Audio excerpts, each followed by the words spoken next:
Love it, love it, love it. Should be the warm-up show. We'll hang out and we'll let a couple people join. Hey guys, what's going on? This is going to be the warm-up show for Wholesale Hotline today. Thank you for joining us on this awesome Monday. Hope you guys are doing good. We will let a few more folks join in before we get started. We have a really cool thing to discuss today. We have Ty with us, and we're going to talk about his real estate journey to getting his first deal and what it took to get to that point. So we'll have a few folks hop in before we get started. As we get going, I want you guys to comment in the comment section, wherever you're watching. You're watching YouTube, you're watching on Facebook group, wherever you're tuning in from. Would love to see where you guys are at, right? What market are you in? What's working? What's not working? The greatest thing about Wholesale Hotline, I think, is everyone gets like candid responses, right? From Brent Daniels and the guest, and obviously Jamil and Pace. Everyone is always very open to share information and give back, right? So that's what this whole show is about. So want to see you guys comment in the comment section. For those of you who don't know me, my name is Matt Beard. I am a partner with Cody and Pace on a few different businesses, and unfortunately Pace could not be with us today at this time. He will be on at 5, but not for the warm-up show. He's actually doing something. He's always talking about something, right? He's always on stage talking about something. I don't know. So I'm on to do the warm-up show. I'm super excited to share this time with you guys and hopefully some value with you as well. I am joined by my good friend Ty. Ty is a local investor here in Phoenix. He got started, Ty, was about 2 years ago? About a year, actually. A year ago. Okay. Mm-hmm. So about a year ago.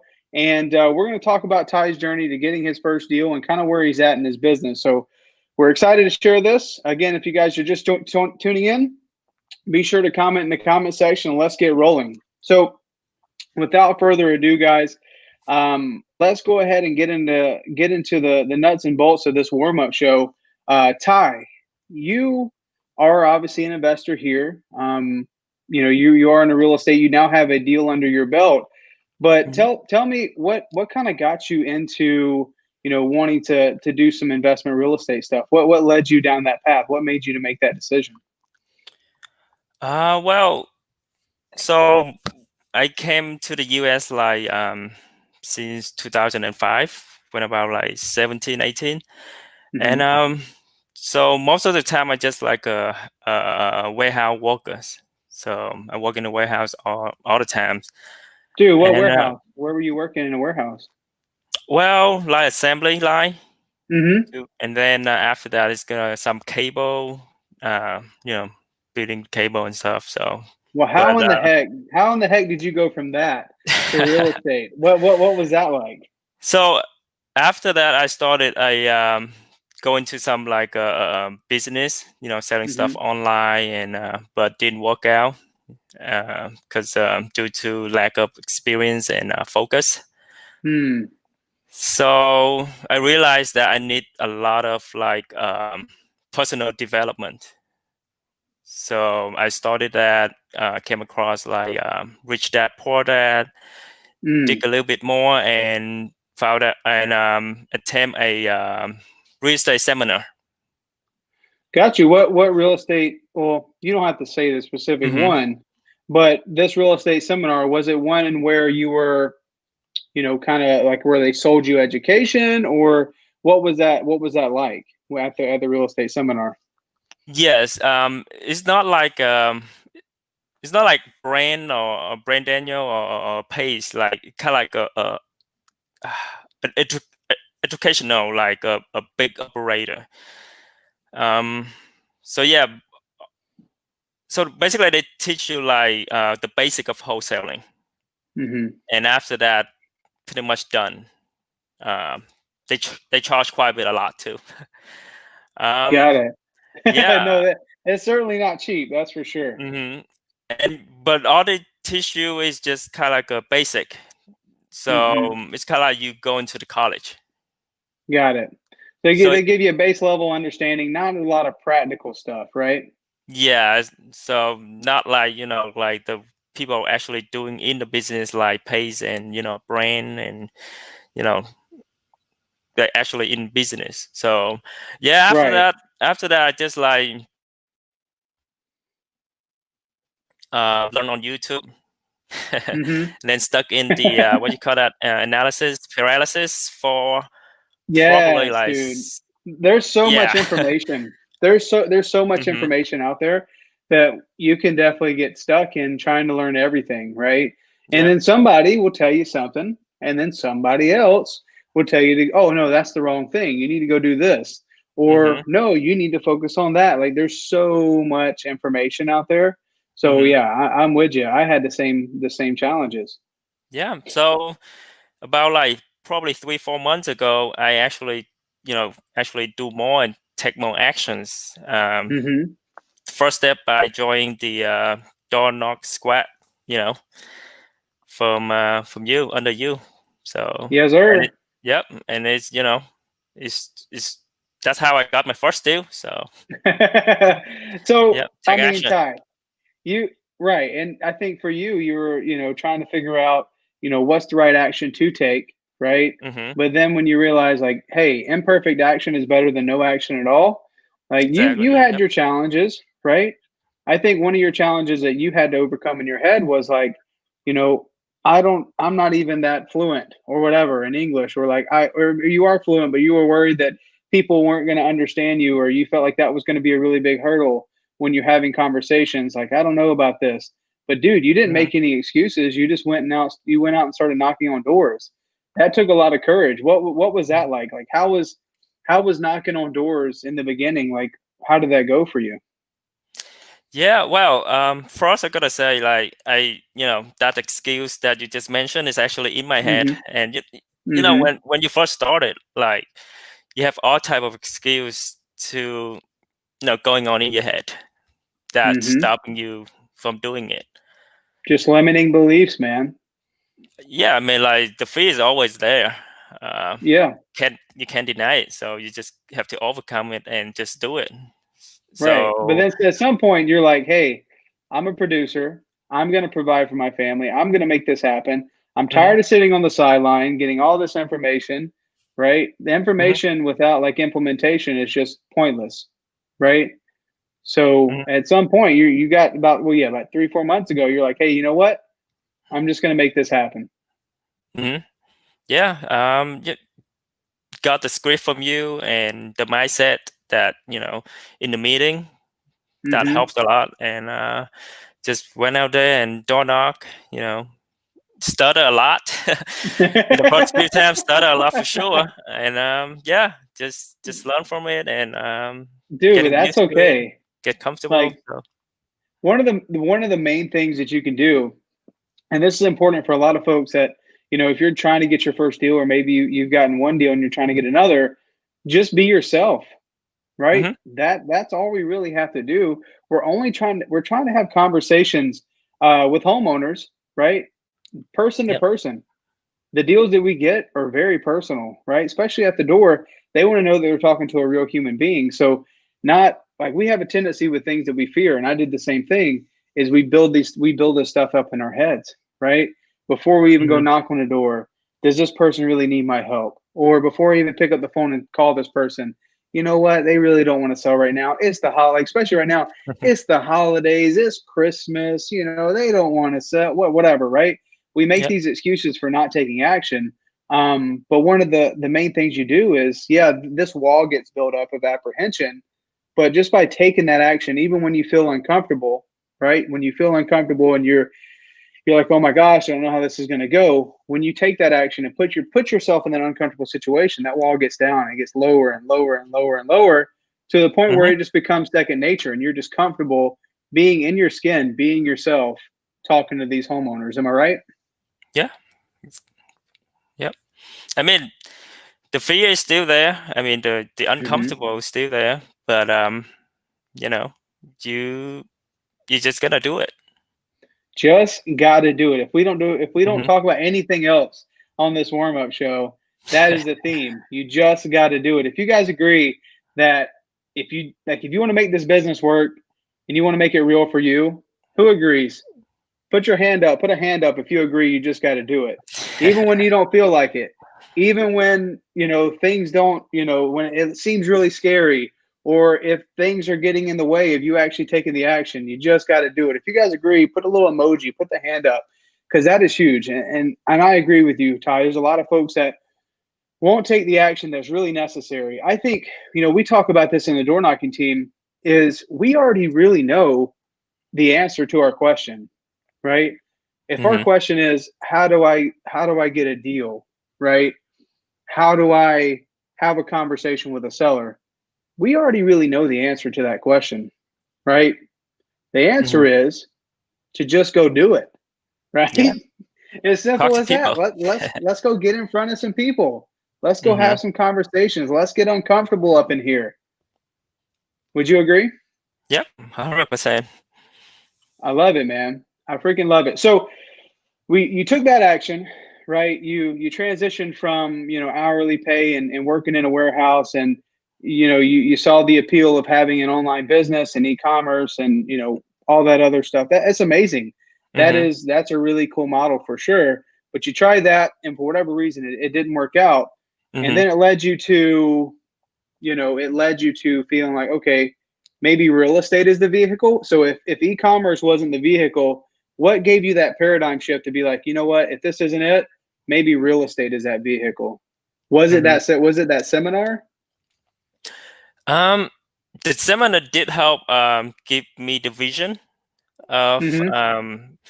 and the book Rich Dad Poor Dad. You know how you accumulate all the rental and yeah, so it kind of paint a picture, kind of Mm-hmm. goal for you to aim for. So Yep. yeah. Perfect.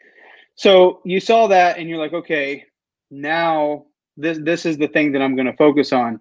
Mm-hmm. So, you mentioned that you were knocking on doors with our door knocking team.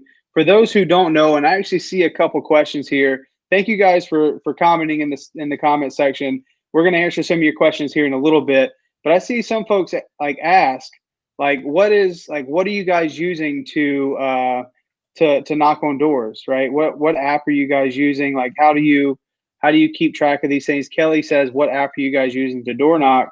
Um, That's we don't driven. just use batch driven is the answer, but it does way more than just, an app for door knocking. So Ty, you were knocking on doors using batch driven, right? We love batch driven. Mm-hmm. Obviously, that's one of the main themes of doing this warm up show, is to talk about that. It's made for folks that are trying to get their first deal, right? So if you haven't gotten a deal quite yet, and you're always thinking, well, I know me personally, I was like, okay, well, how do I get a deal and not spend a ton of money, right? And Mm-hmm. especially getting a proof of concept, I don't want to go spend 10, 15 grand on some marketing and not get a deal, right? So what you did was just like me, is we knocked on doors, right? In an Mm-hmm. efficient way. Like, with knocking on doors, what's your cost there, right? Your cost is your time and your Mm-hmm. gas, Yep. right? And outside of those two things, we use GoKnock. Well, it's actually batch driven now, and that's a simple subscription. It's $49 a month. So if you could tell me like, hey Matt, you can go make 10, 15 grand and you can spend $50 plus gas, like that's a pretty sweet deal. Mm-hmm. Would you agree?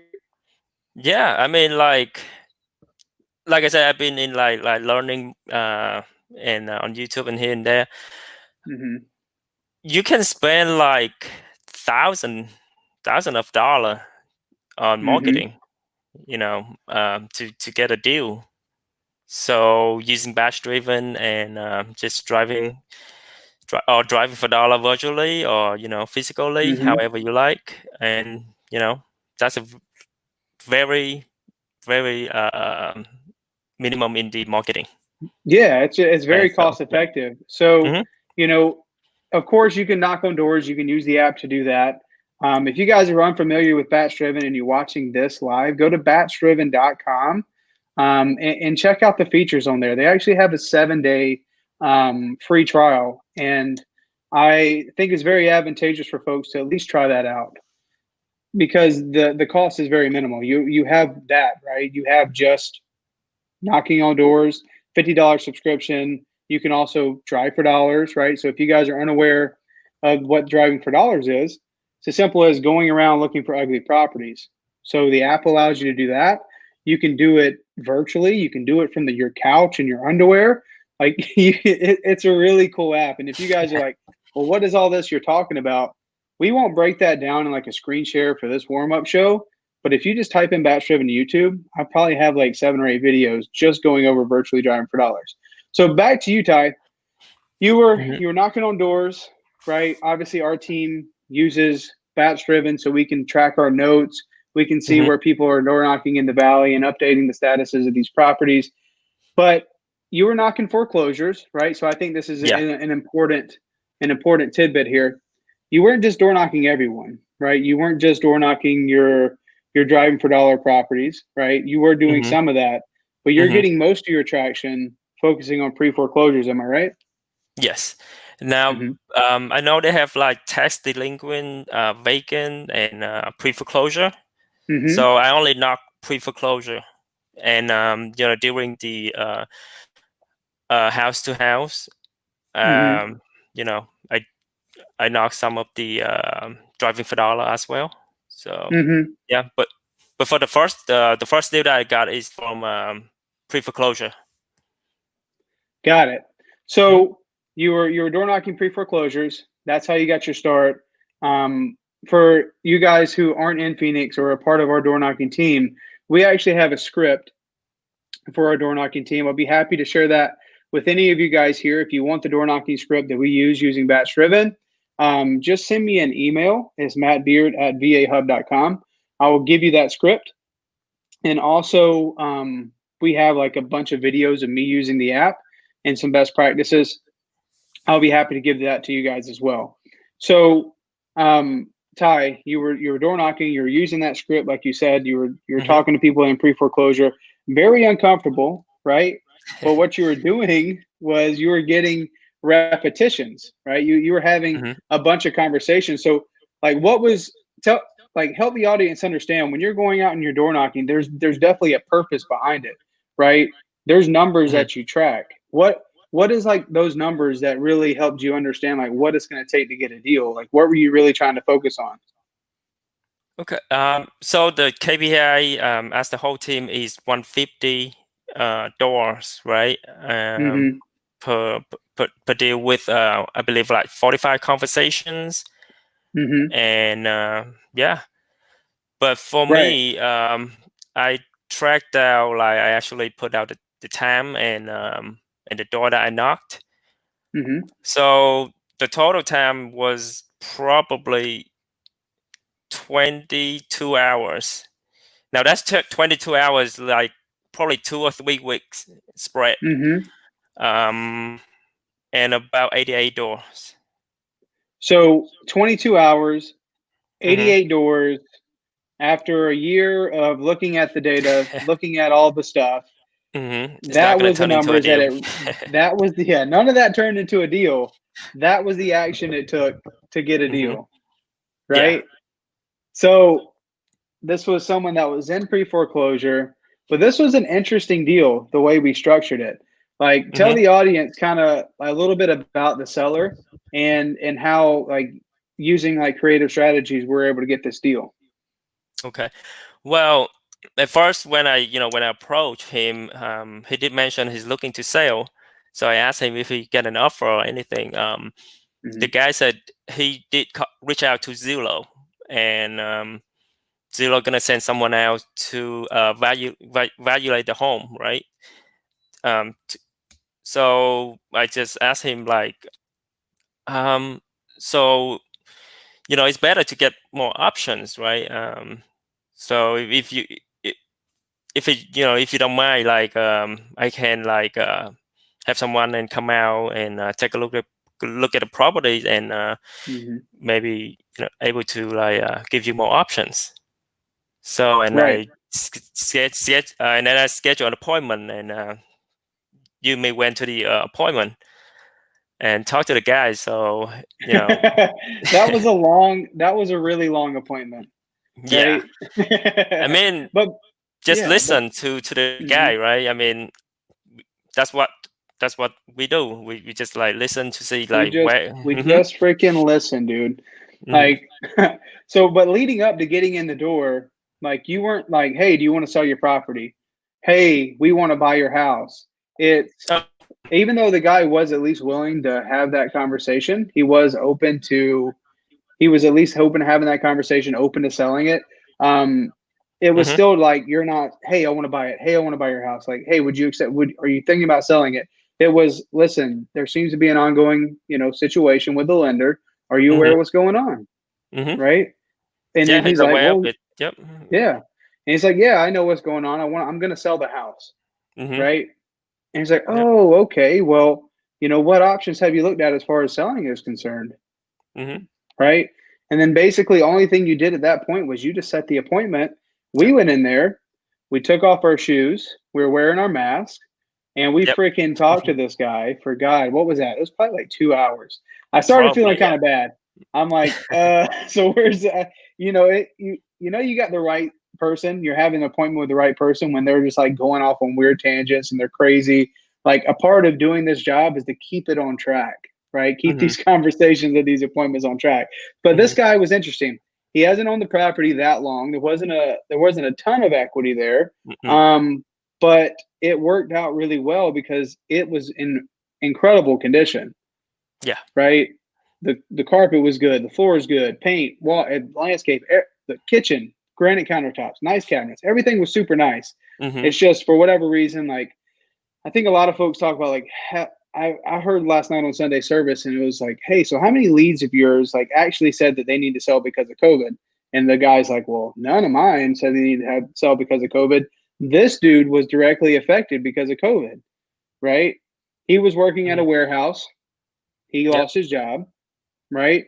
And then he started doing Uber and Amazon, which that kind of the Uber stuff fell through with everything going on, right? With COVID. So he wasn't really doing that many driving routes. So he wasn't making enough money and he was just falling further and further and further behind on his mortgage payment. And the dude didn't even seem like he really wanted to own the house in the first place. So, but luckily he was well kept. The house was well kept. And even with not a tremendous amount of equity, we were able to be very competitive when it came to buying this property because he was getting offers from Zillow and Open Door, right? And typically Zillow and Open Door is going to pay more than you can, especially like this is their kind of property. Like this was a newer build property. It was like 2015 build. So like that fits their model. So typically they can pay more than we can.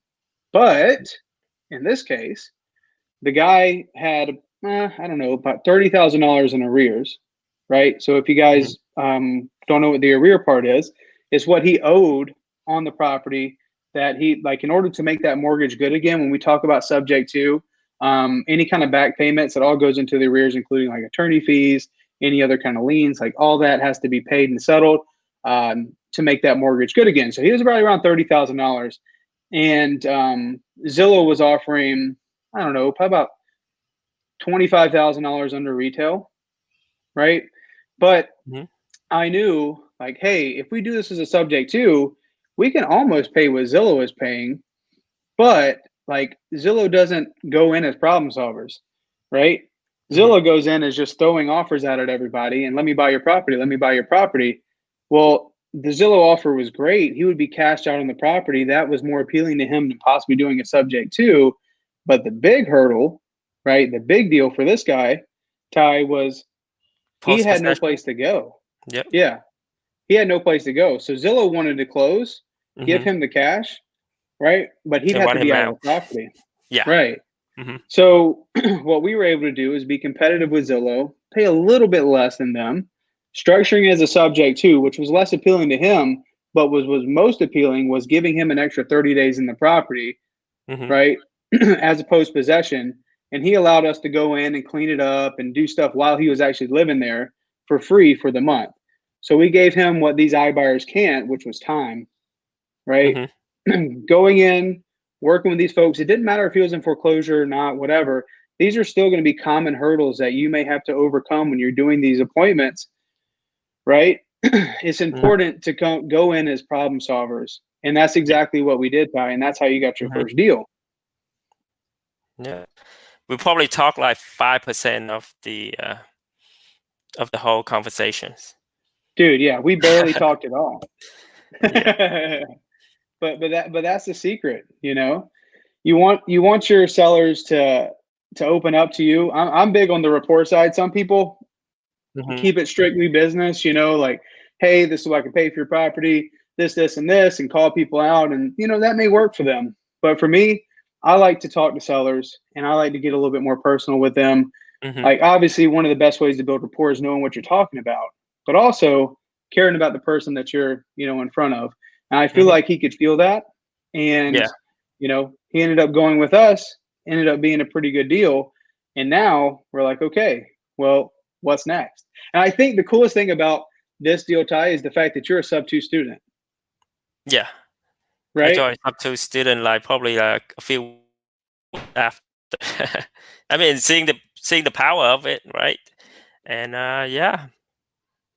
Yeah, 100%. So So as a sub-2 student, it's only fitting that your first deal is like a super duper, it's a creative deal, right? We're mhm. actually able to buy this property subject to give the seller some cash, be competitive with other iBuyers, but this turns into a great wholesale deal for us because the property literally needs no work, like zero. Mhm. Like typically, like for you guys who don't know, Zillow will go in, or most of these iBuyers, they'll go in and they'll have their inspections, right? And they'll have a Mhm. different person go in for the interior. Then they have someone come out and look at the air conditioner, someone come look at the roof, all these things. And they take all that into account. And then they come with their final offer and it's like, okay, this is what we're actually going to pay you. They did that and they sent this guy, Steven, his offer. And like their repairs was $467.18 for the whole house. Like Yeah. $467.18 for the whole entire house is really, really good Oh yeah. to come back from one of these iBuyers. So that's why we felt really confident in being able to structure this to do the subject to and do a wholesale. So we're not holding on to this one. This property, for you guys that are watching, does not pencil in as a property that you're going to want to hold on to. It does not cash flow. The mortgage payment is right where the rental rates are, but Mhm. luckily there was enough equity and the property was in good enough condition to where we could take it over subject to. We don't have to go get hard money. We don't have to go get private money. Take it Mhm. over subject to, reduce our holding costs, put it right back on the market and sell it. Yep. And the market is hot right now. We need It is inventory. hot right now. You're Let's hot go. now, Hey. dog.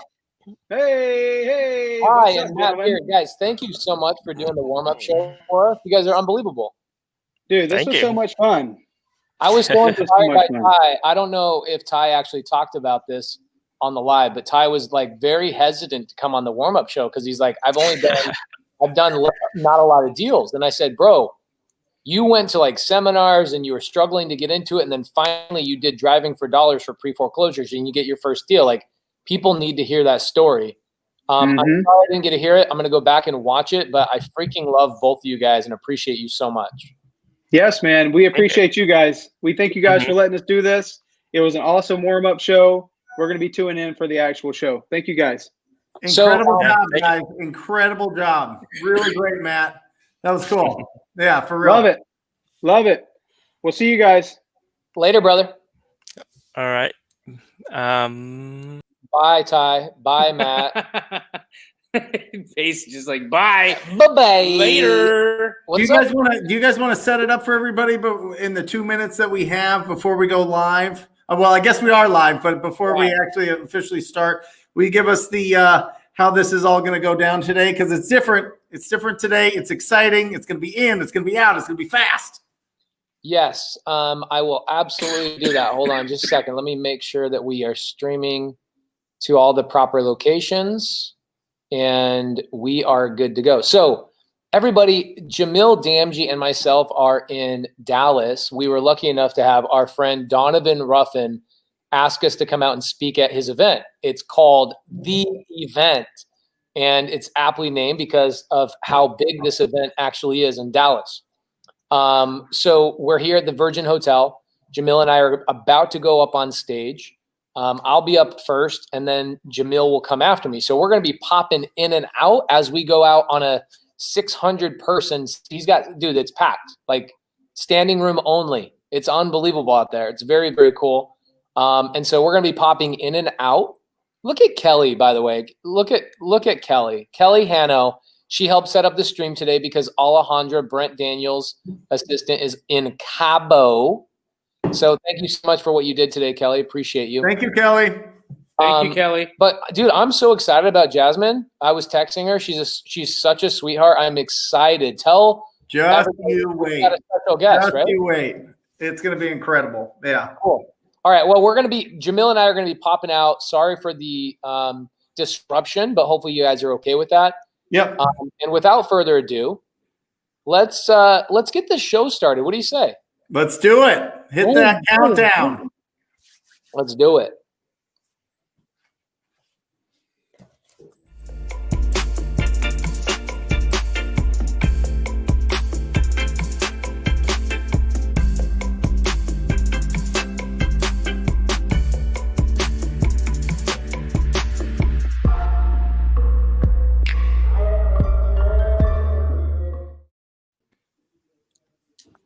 Here we go. Wholesale Hotline number 41. Oh, it doesn't matter. It doesn't matter if Jamil and Pace are traveling. It doesn't matter if they're about to get on stage. They are coming to you guys live every Monday for Wholesale Hotline to answer any of your questions, all of your, well, we can't get to all of them, but we're going to answer as many questions as we can that breaks down and helps you understand better the process of wholesaling real estate. That's what this show is all about. We break it down into 3 parts: lead generation, conversion, and disposition. That's what every wholesale business needs to be built on. Those are the 3 legs to the stool that it's built on, and we break it all down. And I'm so excited. And I wanted to start with this, Jamil.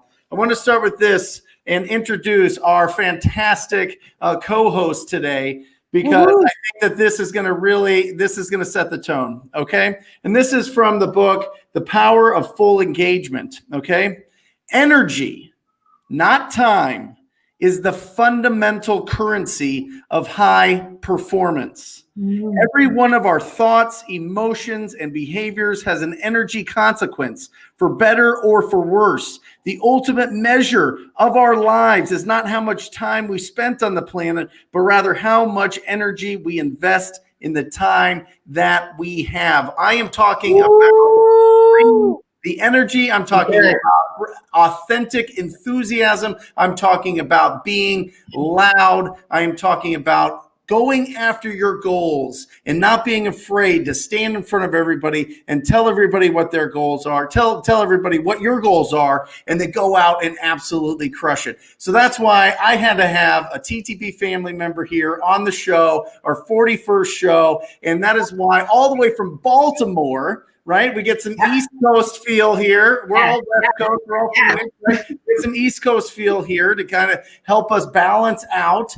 And it's incredible. She's an incredible real estate entrepreneur. She's done over 100 deals. She's absolutely, I mean, she's got children. She's got a husband. She's got a life. She's all over the place. She's in multiple markets. It is my extreme pleasure to bring to the show Jazmine Gittens. Jazmine, say hello to everybody, and let's get this going. Hello, everyone. I am so excited to be here with you guys. This is amazing. So thank you for having me, and I'm excited to talk to the people. Awesome. Awesome. So Jamil, real quick, Jazmine's going to give us a recap here of the last 3 years, because a lot has happened in the last 36 months for you.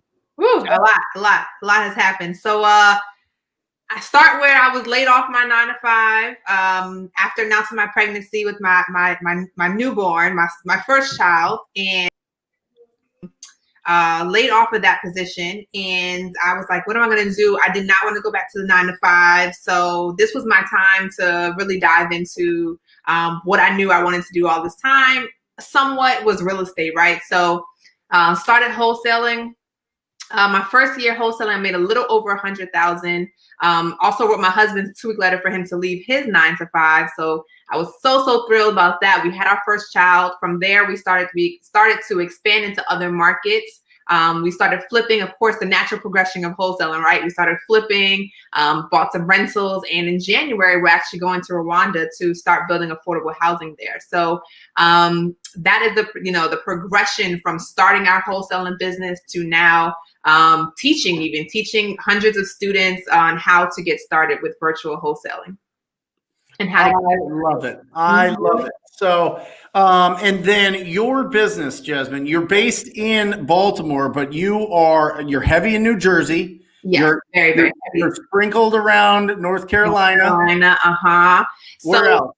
We started in New Jersey. That's where I was living when I first started. I was working on Wall Street, living in Jersey. And then Maryland was our first virtual market. We didn't even know that we were like going virtual. We didn't know that was like the term, but we knew we were moving to Maryland. We had our first child. We wanted to be closer to our parents. So we started to build the business here. And then once we got here, we already had the business flowing and we had the business in Jersey. And we're like, oh, okay, so we can do this thing like for real, virtually, right? So we started operating in Maryland as if we're virtual. So although we live here, we operate from a virtual standpoint.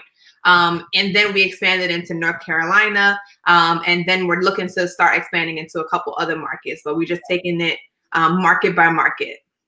Awesome. Incredible. We're going to get more into that. So whenever these virtual questions pop up, guys, if you are working virtually, you need to ask questions on this chat. Ask away. We get to see them all. I don't care if you're on Facebook, YouTube, whatever it is. Make sure that you are adding these questions because Jazmine's here to answer them for you. Jamil, before you bounce and get on stage and absolutely destroy 600 people's brains, will you give us a little preview of what the people in the crowd can expect today? What is do you have a title to your speech? Do you have a theme to your speech? Do you have anything? Are you just getting up? Talk to me.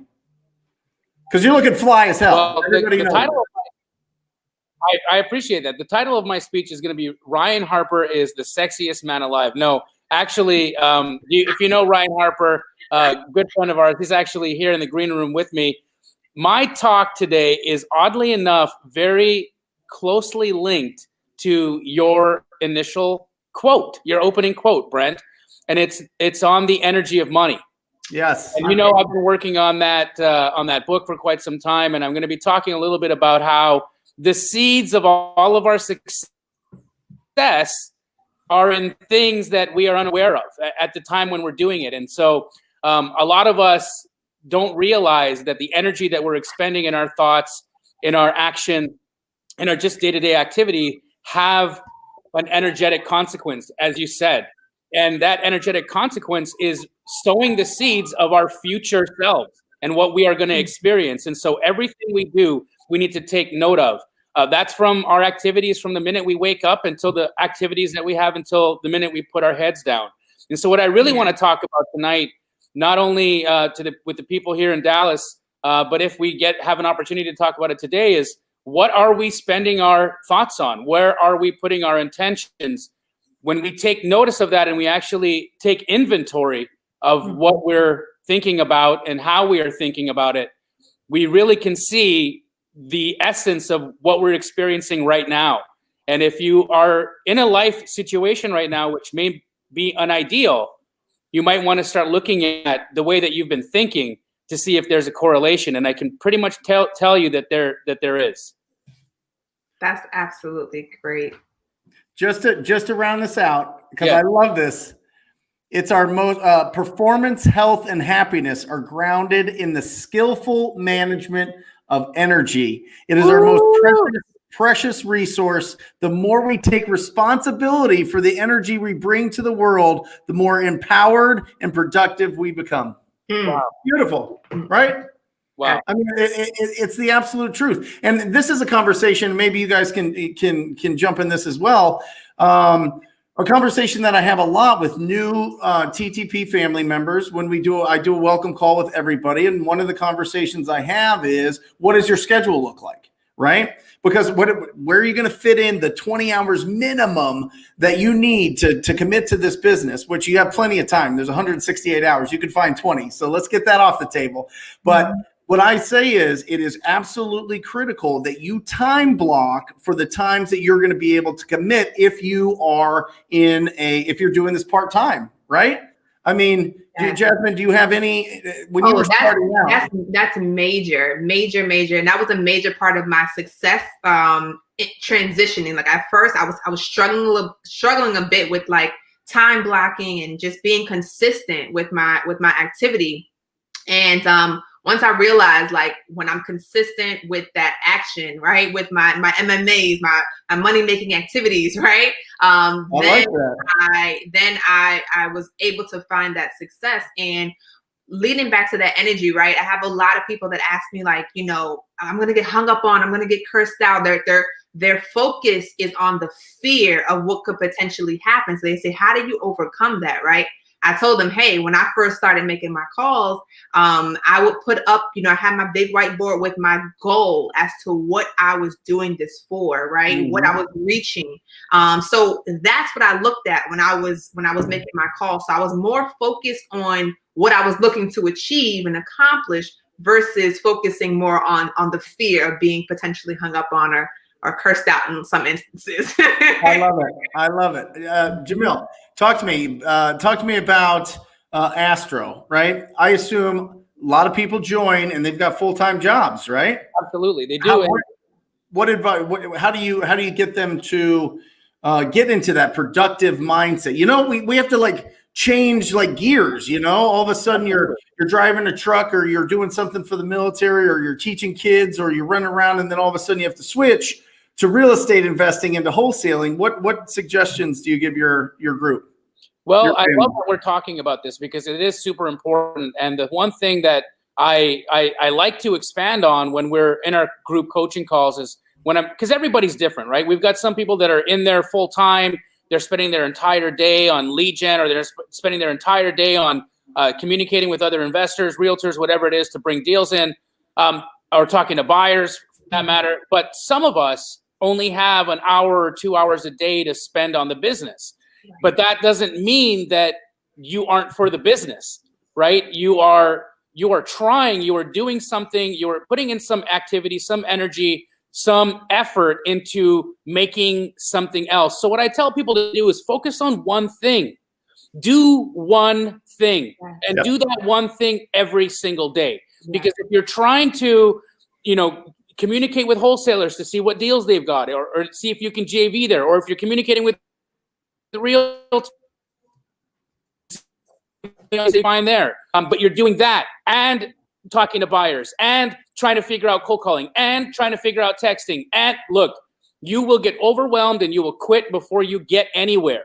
And that is the problem with this, is that when people look at yourself, myself, Pace, Jazmine, or all the others that have gained some success in here, they see this end result. But what they are missing are the fractions of who we were getting to this place. And all of those moments of me not knowing what to do, of me not being able to pay for my wife's prescriptions. And, you know, to think of the times that where we came from, the facts is that it came from expended energy doing, for me, it was one thing that I was really good at. And Brent, you know, we've talked about this in the past. Yep. For building for deals to flow my way. And I continued to do the one thing. Say that and then again. I met my two real quick, because you kind of phased out. What were you doing? I was building my referral network so that I could have deals flow to me. Right. Now, I was playing the long game, guys, right? I was building relationships that were going to be able to turn fruit over and over and over and over again, and they still continue to bear that fruit. My relationship, for instance, with Monique Walker, one of the top realtors in Arizona, is $1 million a year relationship. Yep. We make $1 million or more a year together, right? And that was one relationship that I made, but it took time for me to sow the seeds of that relationship. It took time for me to get that trust and get into a situation where we are each other's people. But, you know, again, you've got to focus on one thing. If you don't have the time to do it all, do one thing and get so damn good at that the world will not be able to not take notice. I love it. I love it. The biggest suggestion the biggest awareness that I try to give in that conversation is, you have the ability to get energized by this business or get drained by this business. Okay. There is a switch in your brain. I am telling you, I've experienced it. Jazmine's experienced it. Jamil's experienced it, where we're going and going and going. And then all of a sudden, boom, that big deal happens and we're able to pay off some debts. We're able to get comfortable. We're able to get a better schedule. We're able to do things. And then again and again and again and again. And all of a sudden, it's just all this energy, all this energy, all this energy you get while you're in action, while you're doing deals, while you're comping properties, while you're talking to somebody, while you're calling homeowners. You get that, but you have to go through, you have to switch, make that little switch in your brain. And the only way to do that is exactly what Jamil just said. Just do something. Yeah. Just do something every single day. And you're going to stay. The other part is squat up. Squat up. Who are your personal board of directors? Seriously. Who are your personal board of directors? Because there is no way you're going into this cold with all of your family, all of your friends, everybody from church, everybody that you know, and they have no idea what the hell wholesaling is. And you go in there with that fire and that enthusiasm and they just kind of blank stare you, you get super discouraged. You need to squat up. You need to squat up. That's the whole reason we put the other show. You need to squat up, and take action every single day. Guys, I'm going to jump into this question because I think it's perfect for both of you. I'll let ladies go first. Because Daniel put it, this is a TTP family guy, and he is virtual. He's doing this from overseas. He's in Israel. So he says, how do you handle showing in multi-units while the tenants are in the units when you're doing everything virtually? So we handle it the same way, similarly to that in which we do when we're traditionally wholesaling or locally wholesaling. If they're tenants, what we do is we actually have realtors. We partner with realtors in our whatever market that we're in, and they are the ones that go out and show these properties for us. So we schedule with the owner, right? So we schedule with the owner, have a conversation, get the numbers for the tenants. Make sure we follow up with them on that showing date or like the day before as well. And we have our realtor go out there and show the properties for us, just like we would do, somewhat traditionally as well. Jamil? Awesome. So for us in virtual markets, prior to us launching the franchise, where now the actual operator is local, what we were doing is we would have boots on the ground, and that could have been just through a 1099 worker. But we have had those situations where we were fully and we were needing somebody and we just went to Fiverr. We actually went to Fiverr and we hired somebody there. We were able to describe to them what their role was in the showing, who they were talking to, who the players were, what they were supposed to do in that time. And that was it. It really didn't become any more difficult than that. Truthfully, guys, we like to complicate it more than it really is. We get more fearful of what that situation is going to look like. But trust me, when you send somebody to a property to show it and they say, look, I'm only here to show the property. I'm not here to answer any questions. If you have any questions, please call Jamil back after you leave and he can give you any more detail. Beyond that, guys, it gets really simple. Awesome.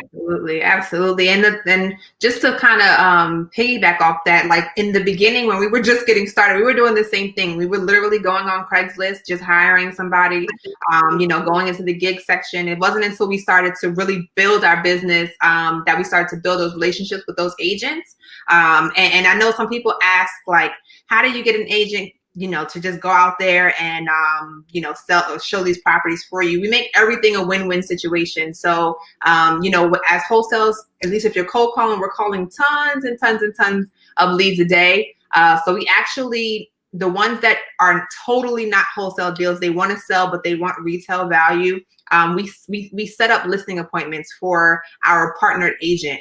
That's in that specific market. So they're more than happy to go out and show a property for us because they're getting tons of listing leads from us every day. Got it. Yeah. Jamil, what happens when the landlord says, hey, I don't want you talking to the tenants. I don't want them knowing I'm selling. And Jamil might be frozen. Well, that happens, right? That's that definitely happens. I've had landlords say to me, look, Don't tell the tenant you're there to purchase the property. And that gets really weird, right? Because it's a dishonest situation now, and you're now having to be dishonest at behest of the landlord. Now, what I do in those circumstances is I just say nothing. I typically don't talk when I'm asked to lie, because I don't want to lie, right? But truth be told, if a tenant's going to ask me why I'm there, I'm typically I'm just going to say I'm here to inspect, and then that's it. Other than that, if they have any further questions, I just direct them back to their landlord to talk about it. But I think, again, you're there to inspect the property, but that's it. You don't need to tag that onto anything. Who inspects properties? Insurance agents, lenders, contractors, designers, prospective buyers. But again, all of those people could be the individual walking through. And so as long as you just say that they're there for an inspection and leave it at that, I think you're safe. Yes. Same, Jazmine? Yep, the same. I have definitely been in that situation, and like you said, I try not to say anything, if possible. But I do always refer, questions back to the landlord when possible. Awesome. Here's a great question. Samuel Kemp asked, "What is a good response to the objection a seller can give you about you not being physically in the market?" I've gotten this one before. How to reassure the seller when they are not confident? Yeah. So one thing that we do is when we're calling in local markets, we use a local phone number for that market, just to try to avoid that in the first place. However, for us specifically, they're going to, in our business model, we make offers without going to even see the property. So some people are like, how are you making an offer on my house? You haven't even seen my house, right? So we just share with them, hey, we're investors in the market. We're really confident. We're closing deals back and forth. So that's one of the ways that we just try to assure them of how experienced we are in that specific market. So when we have the call, one thing that we do initially right on the call is we have the map up of, where their house is, right? So we're like, that house over by, Girard Park, right? So we say something that's local to the market or local to their specific area, to just show and provide an assurance to them that we're local to that market and we're experts in that market. That's really smart. So you just put up the map. You're like, oh, that's right over by that that Save On Foods or whatever. Yep, that Whole Foods or that library or that school. Yeah. And if there's nothing around, we'll just say like a major street. Like, oh yeah, it's over there by North Kenwood Boulevard. I know exactly where that's at. But you also have boots on the ground, so you could talk about. Well, we absolutely have people in the community, living in the community. We love the community. We don't live in the community. The real question is, why do they care? Right. You know what I mean? That's the real question. You got to deep dive is why do they care if they're really pushing you or if they're really stiff arming you because, they want somebody local to buy their property. Well, Bob, the realtor that I use all the time he lives 2 blocks away from you. Like, what are we talking about? You know what I mean? So I think that it's good to have somebody there, even if they're from Fiverr or Craigslist or something, build a relationship, make sure that they're doing the job, make sure that they're kind and optimistic people out there and they're not, going to make you look bad and rock and roll. So here's one for Jamil. You ready? Yeah. Can you trust realtors when you first start? Natasha, I would say absolutely yes. I think the place where trust starts to degrade is when we enter into a situation dishonestly, right? And so what you want to do is you want to develop a relationship with a realtor, and it's not going to happen right off the hop. Right. It's going to take time. It's going to take performance.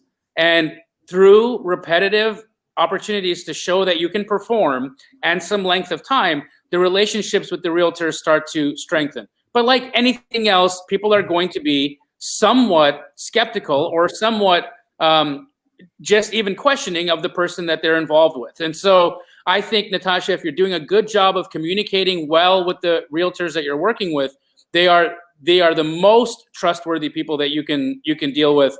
I can't begin to stress this enough. I hear so much negativity about agents out there, and I think it's because wholesalers get met with negativity from realtors when we approach them and they learn we're wholesaling. And the reason for that is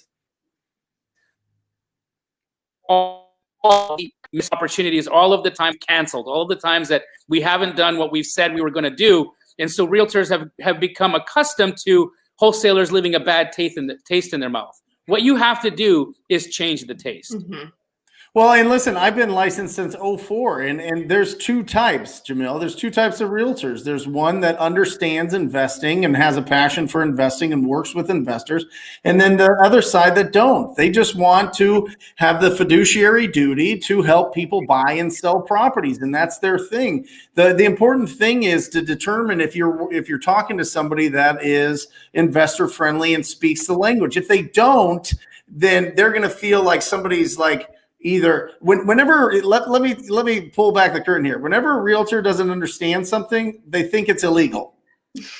That's just the truth. If a realtor doesn't understand something, they either think it's a scam or it's illegal. Okay, Yeah. Right off the bat, that's the initial thing. Trust me, we've had more ethics training and watch out for this training and lawsuit training and all the stuff that every real estate agent has to go through every 2 years to keep their license.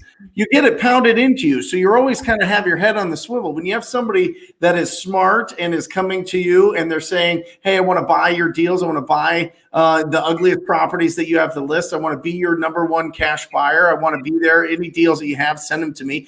And you actually prove yourself and get that deal done, you are locked in forever. You were locked in because you got them paid. You give a real estate agent a check one time and you are friends for life. All right, you give them a check 50 times. Oh my gosh, they're going to name their kid after you or whatever else. You know what I mean? They're going to be, they're going to make you their god, parent or whatever. So just what Jamil's saying is make sure that you are getting these deals done. But two, don't be intimidated by realtors. You have to go into it assuming that a lot of them don't know what you're talking about, and then kind of educate them a little bit on the process, or find somebody that knows what you're talking about.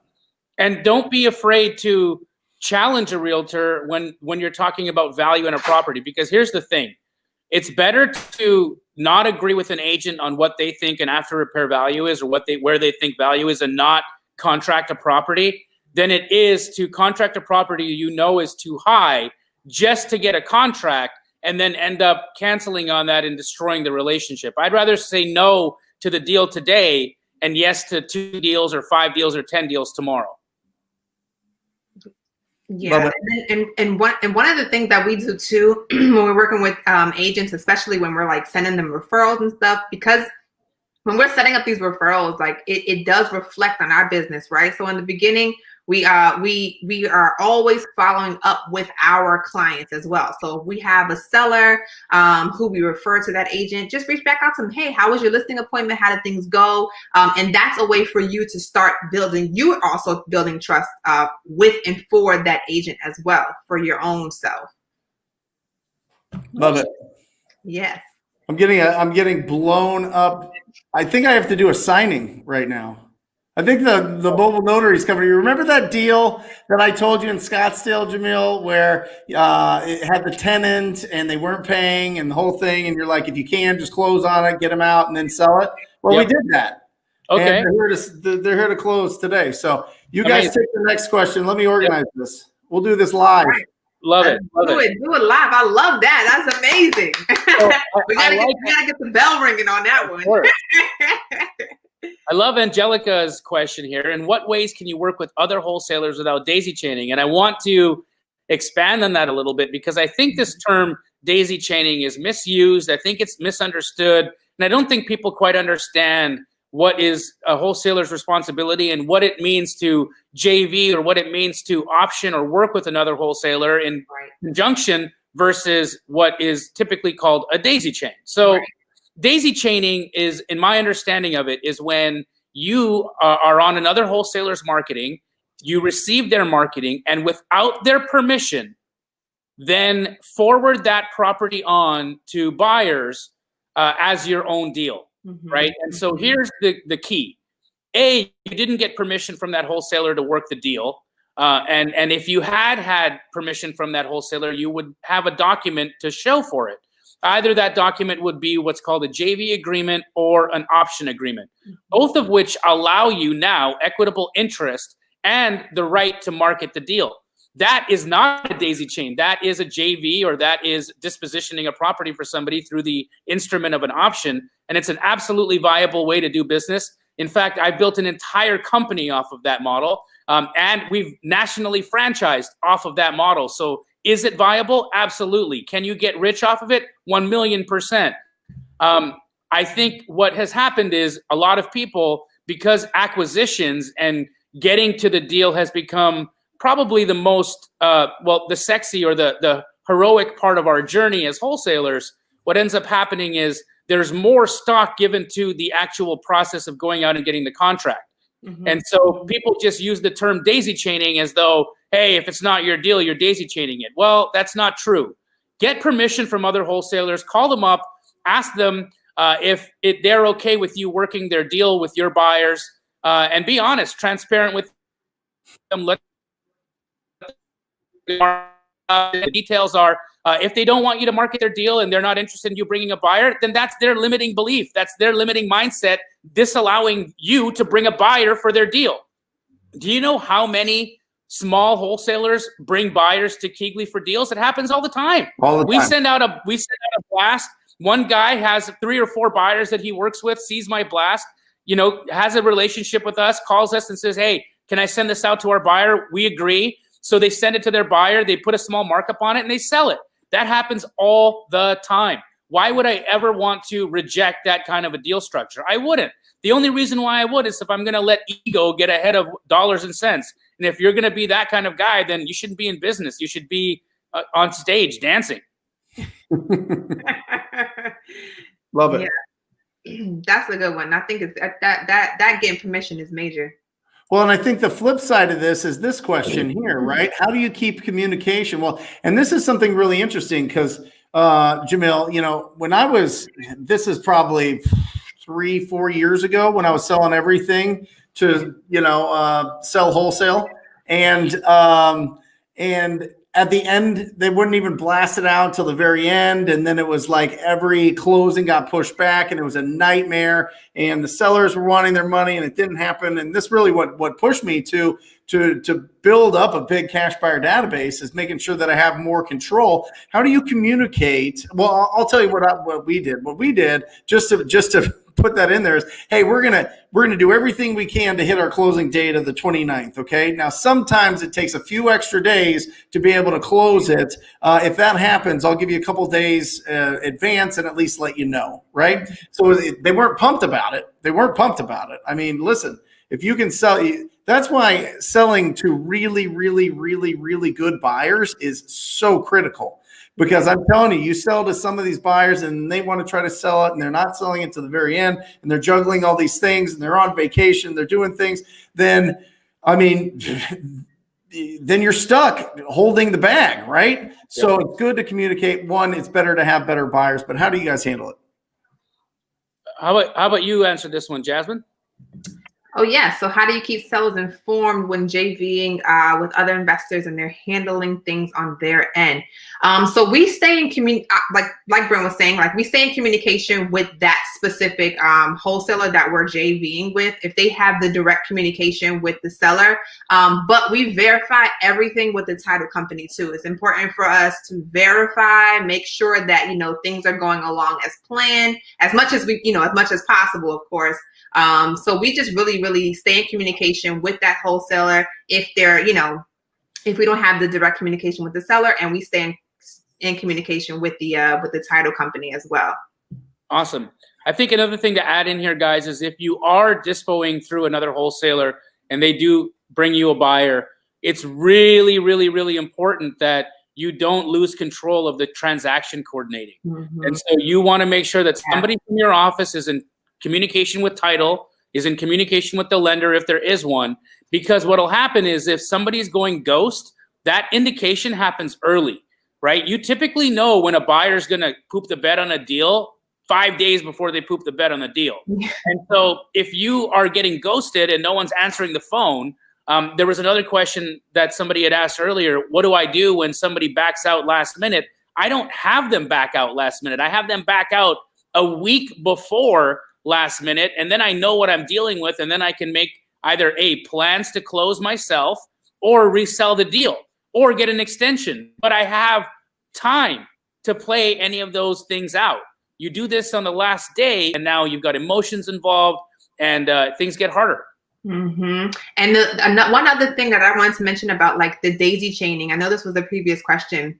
For us, one of the things too is we have wholesalers that didn't get permission from us to wholesale a deal, right? But even some you may have, and then they have another wholesaler on top of that that's wholesaling our wholesale, and then you have, so that's another part of the definition for us in regards to daisy chaining. So if we do happen to work with a wholesaler that has a deal, if we feel that we have the buyers for that, the number one question to ask is, are you the direct contract holder? We're not looking to wholesale another wholesaler's deal. Are you the direct contract holder? And are you the sole contract holder? So if you have a partner, we need to get you and your partner both signed on this agreement.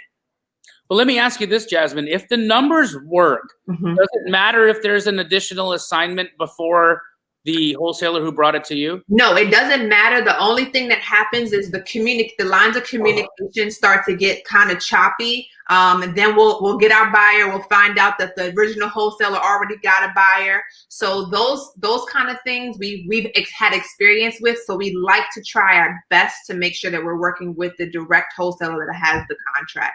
Got it. Mm-hmm. So my first year, I had a deal that had 7 assignment fees on it. I think I've done it. I've done it where 7 assignment fees on it. I had no idea what was going on. Just wild. I mean, the deal closed. So, Jazmine, yeah, I've done it where we had that many, but I try to avoid it because it can get sticky. Right. It can get sticky. I think Patrick here might have a question for me. Yes. Jazmine, how do you best establish your boots on the ground that can do what you need confidently? Representing you, we are virtually in about 5 markets now. So the best thing that we do, I say when we go into any market, we build what I call our perfect starter team, which is our realtor, our contractor, and our title company in that specific market. So we have to do a lot of interviewing with agents, but I want to say agents are like our, especially building that one relationship that we're actually providing listing leads for. That's it's a key component to us being in that specific market. So we do have to go through like a lot of interviewing to make sure we're the right fit for them and that they're the right fit for us. But really, like Brent was saying earlier, one of the keys is that they understand our business already, right? They already understand wholesaling. They understand investing. They understand the ins and outs of our business. We might have to, shed light on a few things, but that's major key. And then another thing in regards to like making sure and feeling confident that, that they're working and representing us well is following up. So anytime we have them go show a property or go get a contract signed, anything like that, or even go to a listing appointment that we set up for them, we call and we follow up with that individual to see how their experience was. Did everything go well? Was there anything we could have done better? So we're following up to make sure that that individual is representing us well and handling things well for us. Awesome. Mm-hmm. Yes. Awesome. I had a great question here from Jared. Where did he go? He asked, this is a good question. Jared asked, what do you do if a seller signs 2 contracts, one with you and another with a separate wholesaler, and the property gets double blasted out at different prices? Has this ever happened to you, Jamil? Yep. It sure has. What happens is we typically talk it out, right? So I was in a deal where we were direct to seller on a property, and Jared Vidalis was direct to seller on a property. And we sent it out, and he had sent it out, and this exact scenario took place. And what ended up happening is we got on the phone and we looked at whose contract was signed first. That was that. We sent a picture to each other that, my contract was signed before yours, and we just had a gentleman's agreement that one of us bowed out. Now, sellers do this. Sellers can get real crazy sometimes, and a lot of times, if you haven't communicated well with your seller, and obviously my rep hadn't, because my rep should have been able to explain to the seller that they are in contract, that this contract's binding, that, you know, they're not able to now go and find another buyer, that we intend to close, and, you know, all of these things were going to happen. So I think the key here is better communication with your act managers to make sure that they're representing to the seller the reality of the binding document they're signing. Mm-hmm. And you should avoid this if you do that correctly. However, sellers lie. It happens. It's just the reality of the business model. And so these kinds of shenanigans happen. And I think that if you have a good community and you work well with the others in the sandbox you're in, you should be able to play it out. Love it. And I think it's, you know, who got there first? Yeah. You know what I mean? Yeah, I don't know if that's legal. I mean, I'm sure that you could probably fight it with an attorney or whatever. It just depends. Yeah, I mean, obviously it gets a little bit sticky. Whenever that happens, it's only happened a couple of times to me, Jared, and I backed off of both. It was a nightmare, and none of those deals closed. It ended up that the seller wouldn't show up the title. It ended up that the seller kept wanting to get more offers. Both times the seller got 3, 4, 5 different offers and never got around to selling it. So if somebody is signing multiple offers on the same property, either they're very confused about the process, or they are just they think that they can just cancel anything that's lower than the one that they got, and they kind of drag their feet. So I don't mess with it. I get rid of it. I don't care if I'm the first one there. If this is the person that's kind of getting a little wiggly, I'm gone. I don't deal with it at all. I don't deal with the drama. My people don't deal with the drama. They're like, we'll get another one. Who cares? So yeah, that same thing happened to us too. Yeah, the same thing. When we were just like that. I was like, I'm just out of here. I can't even deal with it. But it was a learning experience, and learn, like you said, if they have multiple offers. I mean, because this guy told us that he had signed several contracts before us, 5 contracts before us. So that should have been an alarm to us, but to me. But it wasn't at that time. But you know, it's all with the learning experience. Awesome. I love Claudio's question here. This is a real good technical question. Claudio asks, once I assign a contract to a buyer, do I lose all contractual rights to control the deal, or can I cancel that agreement and find another pinch buyer to come forward instead? And I'll tell you my experience, Claudio, and I've had multiple in this predicament. So yes, the fact is when you assign your contract, you've assigned your rights. And so the only way for you to get the rights back to be able to by having an assignment that has language in it that allows you to unilaterally cancel. But you can typically only unilaterally cancel in a breach. And so what we've had happen in previous deals is you got a buyer who is going to breach. They let you know they're going to breach. They say they don't plan to close, and you actually have to wait until closing day before you can actually cancel them out. Now, you can still do things in the background, but everything that you do in the background really doesn't matter until that contract is canceled. So you do get yourself into a bind. The workaround here is to have an assignment that does give you unilateral right to cancel with or without a breach. And if you can have your title company accept that document, not all of them will. Some of them say there has to be a breach in order for you to cancel. Others will allow you to cancel without a breach, but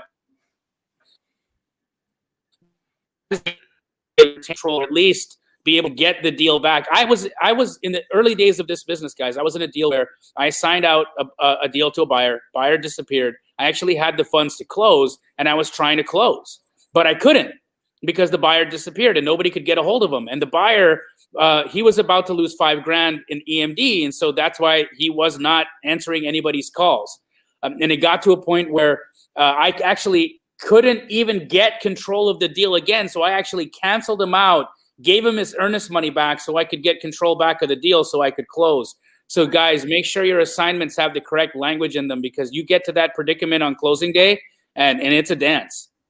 Claudio, talk to a really good real estate attorney that understands wholesale deals and say, what do I need to put in my assignment that's going to be enforceable And that gives me enough runway to be able to resell this if they don't close. I've seen it where the buyers have to have their funds in 72 hours before the deal closes. If they don't, they are in breach.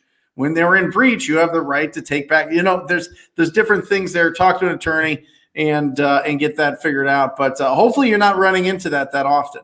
Hopefully you're not running into that often. If you vet your buyers and you actually are selling to people you have relationships with, that shouldn't be happening. Right. Absolutely. All right, Jazmine. All right. If I'm virtual seller, accept an offer but won't sign unless we meet, what should you do to make him sign? So that's where our relationship again with our agent comes into play. We have our agent go out there and get it signed for us. Either an agent or boots on the ground. You'd have to be in some of our markets, our agents, we have to be very, very specific on the tasks that they can and cannot do.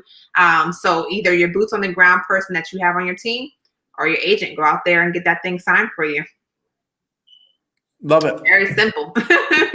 That's it. I mean, here's the thing. I mean, if you have a good conversation with somebody, you could do it virtually. You could FaceTime somebody that you hire. I mean, you have an agent, which is phenomenal, and you built that relationship. But if you have the opportunity in another market and you don't have that established, then go to what Jamil is saying. Find somebody on Fiverr or Upwork or on Craigslist or whatever else that's a photographer, and build that relationship and go talk to them, or hire a mobile notary. And just, these people are around people all the time. They're moving and shaking. They're typically very expressive personalities because they like what they do, and just find one that you really, really, really like and just work with them. Yeah, because sometimes we even have elders who are not as tech savvy, so we're trying to send through DocuSign. They're like, look, I don't know what this is, right? They want us to come to their property, so it's not even just about wanting to see us. Sometimes they just can't do it. So having that boots on the ground is important, even when you're virtually wholesaling, especially. Awesome. Love it. So Jazmine, why do you live in Baltimore and virtually wholesale? Like, why don't you just do Baltimore? Because with the thing that I love about virtual wholesaling, I'm at home, I'm with my children, right? Right now, How old are they? I have two boys, 11-month-old and a 3-year-old. Okay? Wow. So Yeah. No, you had a baby 11 months ago, Jazmine? Yes. Good for you. Thank you so much. So I want to be home. I want to. So that's the first thing, right? COVID came. That just so happened. I was already virtual wholesaling before then, but that was an actual added on benefit. But I'm able to help more people. We're able to touch more people, right? We're able to provide more solutions. So I just love the virtual aspect of it. And if we're able to do it here, then we can launch into any market. But you don't launch into any market. We're very strategic about the markets that we do launch into. But those are kind of the pieces that I love. I love just being able to be home with my kids and just, see those checks rolling in. You have the flexibility to live wherever you want. I mean, obviously you love where you're living now, but if you decide you want to move somewhere else, yeah, a lot of us that's what we're talking about. We've been talking very heavily about moving. And I told you we're going to Rwanda in January, but yeah, I mean, things will still be moving even when we're not here. Jazmine, if you would tell us what you look for in choosing a virtual market. That's a question I get a lot from my students, and I'd love to hear your.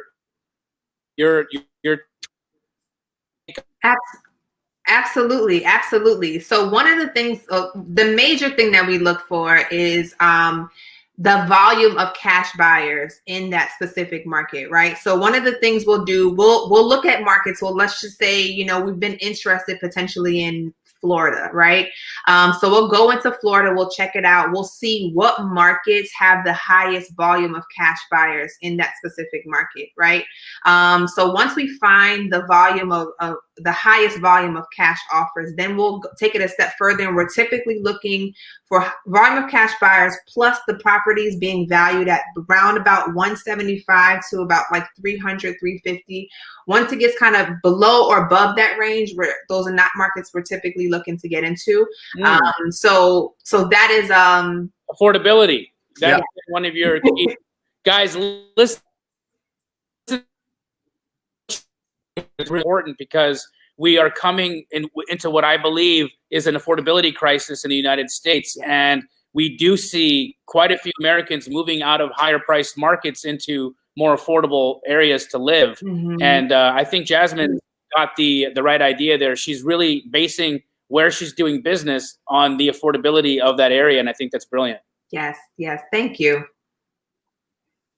I love it. And, you know, it's really interesting, Jamil, because I've been watching and seeing what's going on with interest rates, supply and demand, everything that's going on. I mean, the housing markets are going crazy in some areas. In other areas, we had a question earlier about getting started in San Francisco, right? And I don't know. I have some TTPers in San Francisco that do virtual because San Francisco was bananas for so long. Now it seems like it's like melting down. I don't know. Do you have any insight to? I mean, I've got numerous students out there that are crushing it still. So there's still opportunity. There's still a lot of buyers.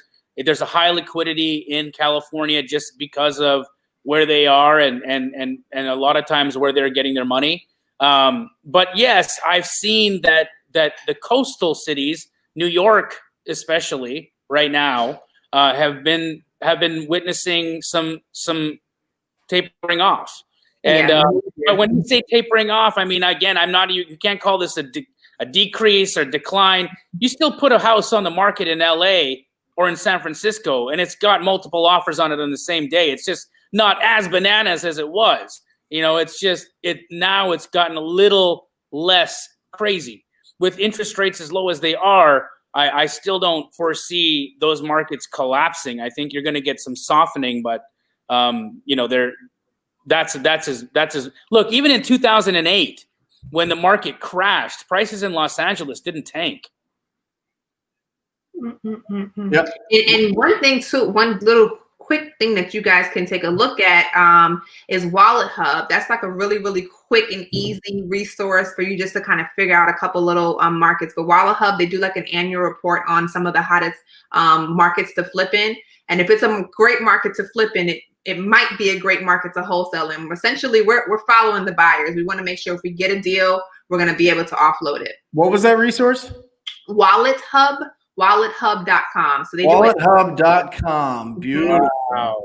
I love it. Yep. Well, I mean, Alex, here's what you do, buddy. All right. You go out and you find an ugly house on a street. Okay. And then you get the homeowner's number. All right. And hold on, let me go back to that real quick. Anyway, he asked, how do you know if a market is booming? What are the telltale signs if a market is booming or not? And then you go out and you talk to that distressed property owner because the property is in rough shape. So the property owner is in a distressed situation. They either have to sink a bunch of capital, a bunch of money into the property, or they have to sell it to me or you, a cash buyer that's going to come in, not do inspections, not get a conventional loan, and go in and solve that problem for them. And then from there, you sell the opportunity to buy that property to a cash buyer. Now, if you're able to do that, you get paid. All right. Listen, I don't care if you're in the smallest market, the biggest market, the craziest market, whatever. If there is a buyer willing to buy properties for whatever reason, to flip them, to live in them, to keep them as rentals, whatever, Airbnbs, whatever it is, then you've got an opportunity. So I don't like the idea of just going based off of like, you know, real high level 20,000 foot view stats that national companies do. I think it's smart to look at how many, what like you were saying with Wallet Hub, to be able to see where the cash buyers are. But I don't want you to stop in your market or wherever you think that there's potential until you know that you can't sell any deals. And then from there, move on. Because I think that we hallucinate too much when we say I'm never going to be able to do a deal here. And then 5 deals close that day in your market down your street. Right. I think you got to use facts and not just, assumptions or thoughts or feelings, or you read some, news article that's wacky and you're like, oh, the market's going to crash. You know what I mean? Either way, you got to talk to people. And Either way, you got to get in front of them. Mr. Thinker said that I was wrong, that many areas around Los Angeles tanked. I'd love to hear what areas those are, Mr. Thinker, because I just heard of a house in Compton getting wholesaled for $550,000 less than a week ago. So,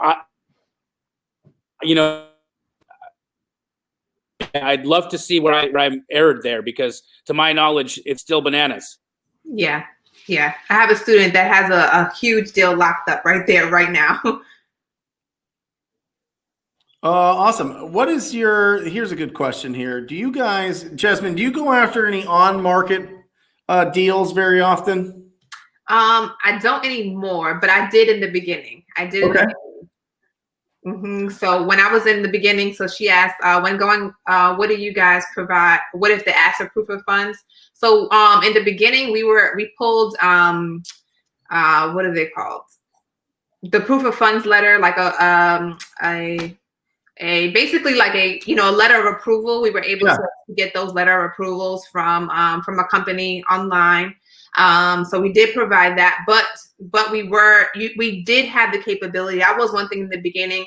I was very, very not confident about going in and not being able to purchase that property, especially for those listed properties. So we did have the capability of purchasing it. However, we didn't necessarily intend on purchasing it, so we just provided them with like a letter of approval. Awesome. And you can get a letter like that from Kogo Capital, which I put in the chat. There you go. Oh, there you go. Look at that. Yeah. Love it. It looks like Pace did it, but listen, Jazmine, tell everybody how they get a hold of you. We've been asked several times. Absolutely. You guys can catch me on Instagram and Facebook at Jazmine Gittens. So JazmineGittens, Jazmine Gittens. You can check out my website, JazmineGittens.com. Awesome. And if they DM you, do you respond to DMs? I'm responding to every single DM, almost every comment. Yeah, I'm there for sure. Make sure everybody that you take a picture of this and tag Jazmine in this. All right, take a picture right now. We'll put them thumbs up. We'll, and show her some love. Show her some love. She's been absolutely incredible for an hour straight, answering everybody's question.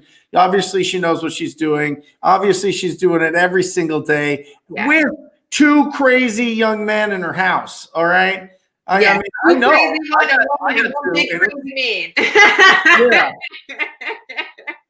Love it. It's incredible. Yeah, it's incredible.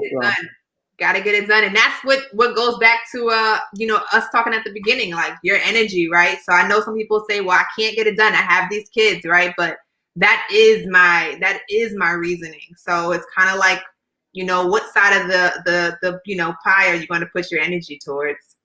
So Jazmine, was there a time that you worked a full-time W-2 job and were doing wholesaling? So listen to what, real quick. Listen to why she got fired.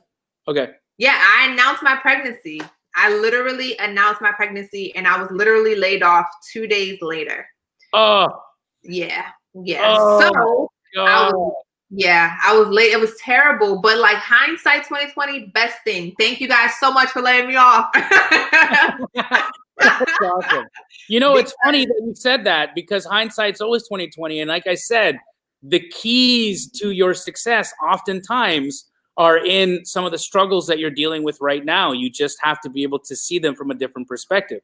You see, if Jazmine had taken the perspective of woe is me, I've been laid off, I live in an unfair world. I am the victim, and I'm at the mercy of other people. Guess what she could have done? She could have wallowed in grief. She could have gotten depressed. She could have taken a number of different turns. But in fact, what she saw was an opportunity for her to release herself from the bondage of a W-2 job, and has now put herself into an entirely different situation in life, and that's very commendable. Thank you so much. Yeah. So I just went all in at that point. I knew I didn't want to go back to a 9-to-5. My goal in my head was when I had my son, I was not going to be working a 9-to-5. I didn't know how that was going to happen, but that was like literally the universe giving me the opportunity. You don't want to work a 9-to-5. Here you go. What are you going to do with it? So I went full force. Thankfully, I had the support of my husband. And we were working together. He was doing his 9-to-5. He would come home, he would help me, make calls. I was pregnant, and, it was a lot going on at that time. And then I had my baby. So it was a lot of transitioning happening at that time, but we did it. And we wrote his 2-week letter for him to leave his job in less than a year from us starting to wholesale. So it was amazing. It was so crazy that his last day, we didn't realize his last day was literally July 3rd. So his first day was was July 4th. Independence Day. We didn't even realize it at first, but it was this was all the signs that we're on the right track. That is amazing. Love it. That is amazing. Before you go, Jamil, because I know everybody's getting amped up. We seem to be, the things are pushed up a little bit here right now for timing. So I haven't been, 3 minutes. Okay. I think I might have to leave soon. I'll let real quick, because I think that this is a question that that people are playing around in the back of their minds is how do you get into real estate with little to no money if wholesaling becomes illegal soon, right? Well, let me jump into this real quick before Jamil puts in his thoughts. First of all, wholesaling. Okay. Go ahead. What? You want to go? No, this pisses me off. Okay, this whole situation of wholesaling becoming illegal. Let's just look at how ludicrous that is. I would be the first one to be in court screaming from the top of the rooftops about this. But let's look at a hamburger. Okay, let's look at a hamburger that starts off at a farm. That cow is butchered. That hamburger is the cow is slaughtered. Butchered, and then that meat is processed. So the cost of that patty starts off somewhere at around 10 cents. Yep. By the time it gets transported and it moves from hand to hand to hand to hand, and it gets to your Big Mac is now $5. Mm-hmm. Is that illegal? No, it's not. It's called business. Is we find and we pay top dollar for a property in its current condition. All right. When people are talking about folks getting scammed out of their equity, the equity doesn't exist until you do the work. Mm-hmm. The equity doesn't exist until there is a reposition or a financial risk that is taken in order to achieve that equity. A financial risk made by who? By the investor, by the buyer. And if your buyer is willing to pay your price for that, for the opportunity to take the financial risk, there should be, and there can't be any reason why that would ever be illegal. First, that's the first thing. Secondly, real estate is not federally regulated. It is regulated at a state level. So any laws or any regulations are going to happen at a state level. Meaning, if you see right now, almost every real estate association across the United States is owned, operated, and managed by a corporation, not even a governing body. Nope. Not even a government agency, a corporation. So realtors, lenders, appraisers are all self-policed through those boards. There is absolutely no way to come in and provide or create sweeping legislation that could ever make what is a very legitimate business practice illegal.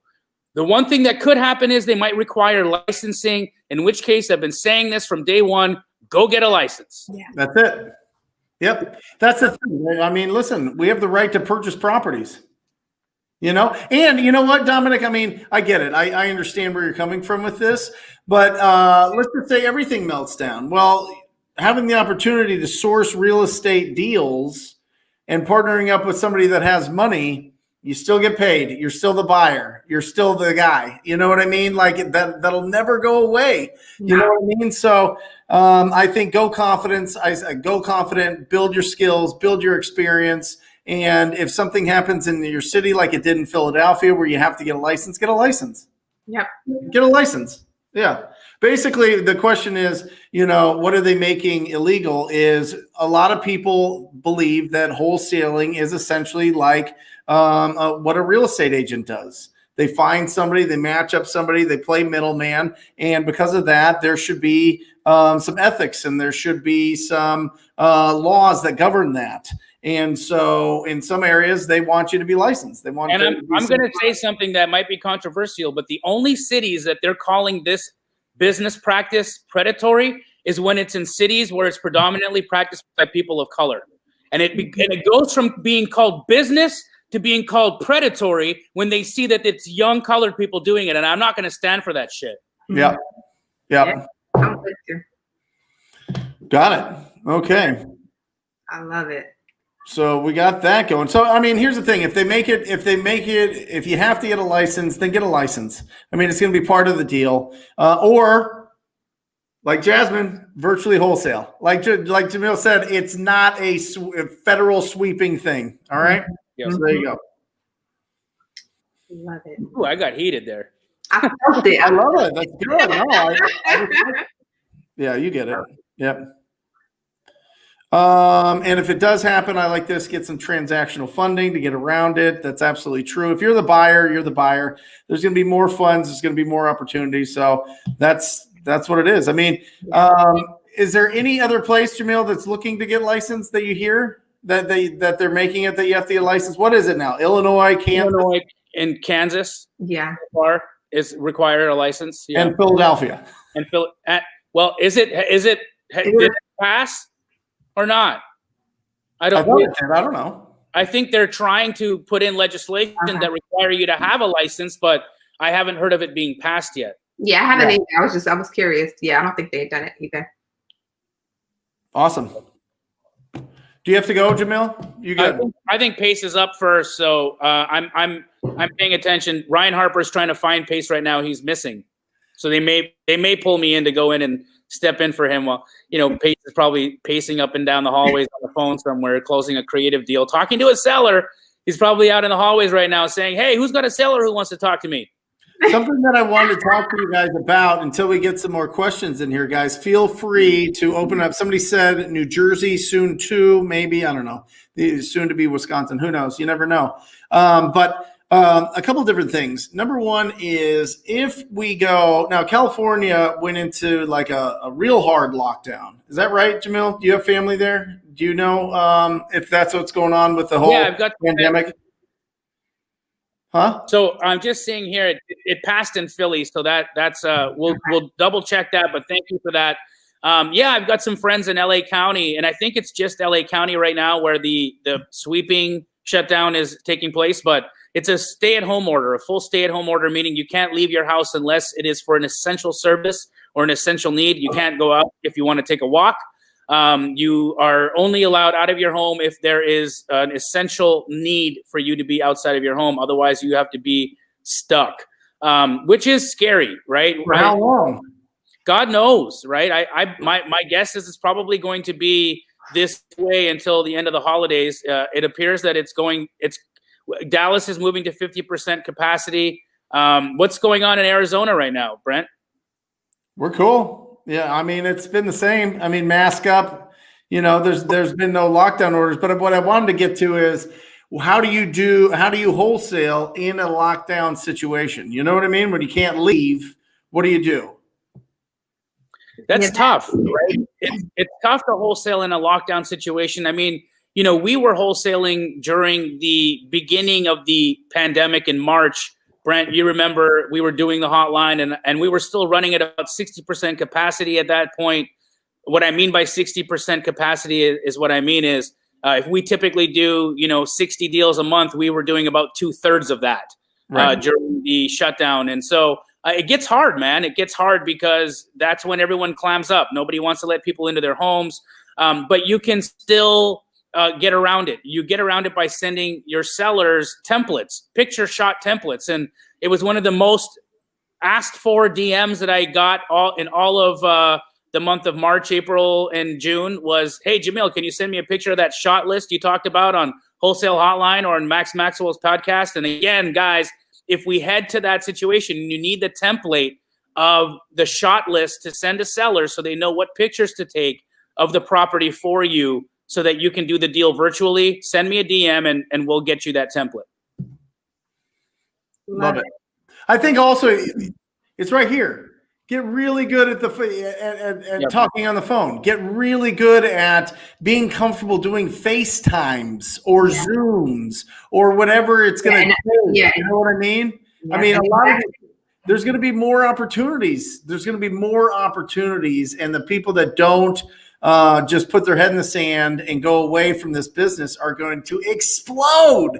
It's going to be like a gold rush. I am telling you, there's going to be so many opportunities if they start really locking down things, and it's going to be real interesting. But either way, we still got to talk to people. We still got to follow up with leads. We still got to have conversations. What if we do it virtually? We do it virtually. If we have to sign it with DocuSign or some e-signature or whatever else, there is a way. Don't let these little hurdles that are going to come up in everything in our just daily life. Don't let that stop you from really gaining traction during this time. Because I have a feeling, not people watching this, but I have a feeling people that are kind of on the edge, kind of sticking their toe into this business, are going to be gone, and there's going to be we're just going to go. Remember what happened in March? I saw giants be gone. It was a real telling time.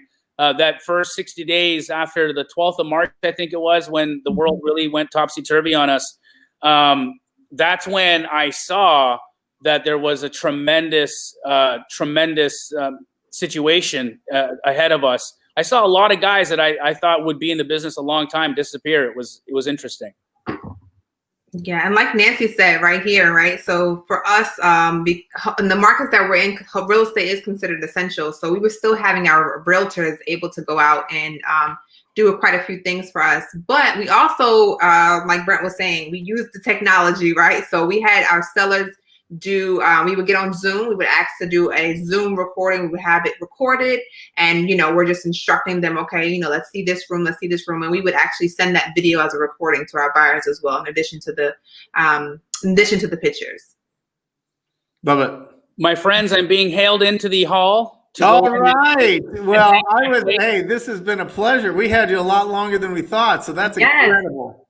That is. Jazmine, before I go, may I just say to you, you have an infectious smile. You are a wonderful, wonderful lady. Thank you. I appreciate you being on the show with us tonight and sharing all that you have experienced. I really, really just admire you. I think that what you've been through is a story that is so important to be told.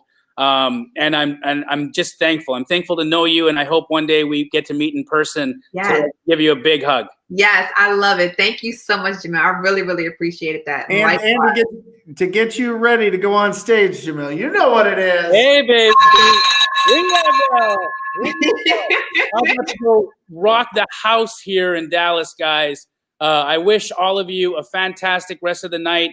You guys still got another 15 minutes here, so Jazmine, take it home. Let's do it. Love y'all. Thank you. Go melt some faces. My man. All right. Oh, how awesome. Here we go. From Yes. Terry. So Terry, yes. So as far as my payment structure to these realtors, we don't pay them directly for going out to look at properties. We pay them by helping build their business. So as I was saying before, we send them listing leads when we're on the phones with potential sellers that are completely not wholesale deals, not ones that we need to follow up with, right? So there's a difference between people that don't want our offers that we're going to follow up with and people that are completely retail.